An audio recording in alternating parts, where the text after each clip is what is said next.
বাচ্চা মৃত অবস্থায় জন্মগ্রহণ করলে জানাজা দিতে হবে কি না?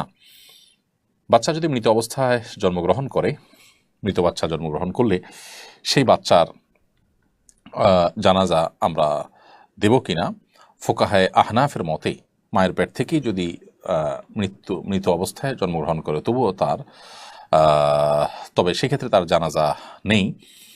যদিও অন্যান্য ফুকাহে একরাম যারা আছেন হাম্বলি ফকিহদের মতে আপনার মায়ের পেট থেকেও যদি মৃত বের হয় তারপরও তার জানাজা দিতে হবে। আরটিএন মোহাম্মদ রাজু খান আপনি লিখেছেন আইডি থেকে, কাউকে উঠে দাঁড়িয়ে সম্মান জানালে কি শিরিক হবে? না, শিরিক বলা যাবে না, তবে এটা নিয়ে আমাদের ইখতিলাফ আছে। অনেক উলামা এটাকে জায়েজ বলেন বিভিন্ন হাদিসের কারণে, আবার অন্য কিছু হাদিসের আলোকে অনেক ওলামা ইকরাম এটিকে নিষেধও করেন। কারণ নবী করিম সাল্লাল্লাহু আলাইহি ওয়াসাল্লাম দাঁড়িয়ে সম্মান জানানোকে অপছন্দ করতেন বলে বিভিন্ন বর্ণনা রয়েছে। কিন্তু আবার কোনো কোনো বর্ণনা থেকে এটিকে অনেক ওলামা ইকরাম সাব্যস্তও করেন। তবে দাঁড়িয়ে সম্মান জানালে যে শিরক হবে ব্যাপারটা, সেরকম কেউ কিন্তু বলেননি।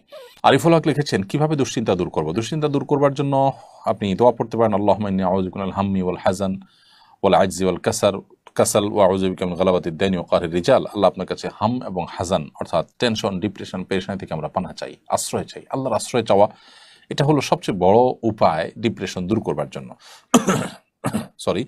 এর পাশাপাশি ইস্তেগফার এবং দুরূদ বেশি বেশি পাঠ করাও ডিপ্রেশন দূর করার অন্যতম উপায়।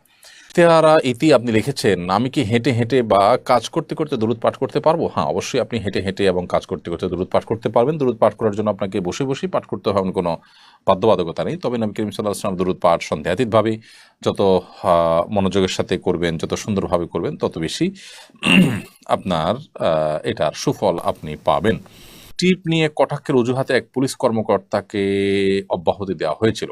আসলেই সেই পুলিশ সদস্য এরূপ মন্তব্য করেছেন কিনা প্রমাণিত নয়, তবু তাকে তড়িৎ বরখাস্ত করা হয়। যারা বিগত রেজিমে এরূপ অন্যায়ের শাস্তি পেয়েছেন তাদের পরে বর্তমান সরকারের কি পদক্ষেপ নেওয়া উচিত বলে মনে করেন?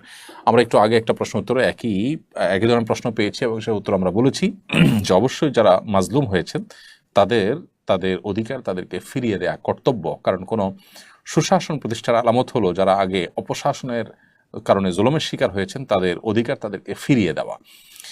অতএব এই ক্ষেত্রেও আপনি যেটা বলেছেন যে তিনি করেছেন কিনা প্রমাণিত নয়, আপনার সাথে আমি একটু দ্বিমত পোষণ করি। আমি তখনকার পত্রপত্রিকা দেখেছি যে তখনকার তদন্ত কমিটিতে তিনি নির্দোষ প্রমাণিত হয়েছেন, অর্থাৎ তিনি আসলে এরকম টিপকে কটাক্ষ করে কোনো কিছু বলেননি। এটি কিন্তু তদন্ত দ্বারা প্রমাণিত হয়েছে।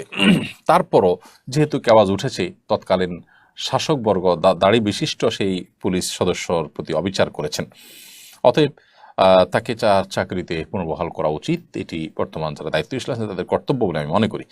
স্বপ্ন তারা আইডি থেকে আপনি লিখেছেন, স্বামীর পকেট থেকে মাঝে মাঝে না বলে প্রয়োজন মতো টাকা নেই, বলে নিলে দিতে চায় না, তাই না বলে নেই, এটা নেওয়া জায়েজ হবে কিনা? আপনার মৌলিক প্রয়োজন যেটি, যেমন আপনার চিকিৎসা, আপনার অন্ন বস্ত্র, যেটি একান্ত প্রয়োজনীয়, শখে না, যেটি না হলে নয়, আপনার বেঁচে থাকবার জন্য যা প্রয়োজন হয়, সেটা যদি স্বামী না দেন, কৃপণতা করেন, তাহলে সেক্ষেত্রে আপনি সেটি তার অজান্তে তার পকেট থেকে নিতে পারেন। কিন্তু শখের বশত বা যেটা মৌলিক প্রয়োজন নয় এরকম কোনো কাজের জন্য স্বামীর পকেট থেকে তাকে না বলে আপনি টাকা নিতে পারবেন না। তিনি যদি না দেন, নেবেন না, আপনি অন্য কোনো উপায় অবলম্বন করবেন। কিন্তু তাই বলে অর্থাৎ আপনি উপার্জন করবেন বা অন্য কোনোভাবে টাকা কালেক্ট করবেন তাই বলে স্বামীর অজান্তে তার থেকে টাকা নেওয়া যায় না। যদি কখনো নিয়েও থাকেন সেটা পরবর্তীতে তাকে বলে তার সম্মতি আদায় করে নিতে হবে।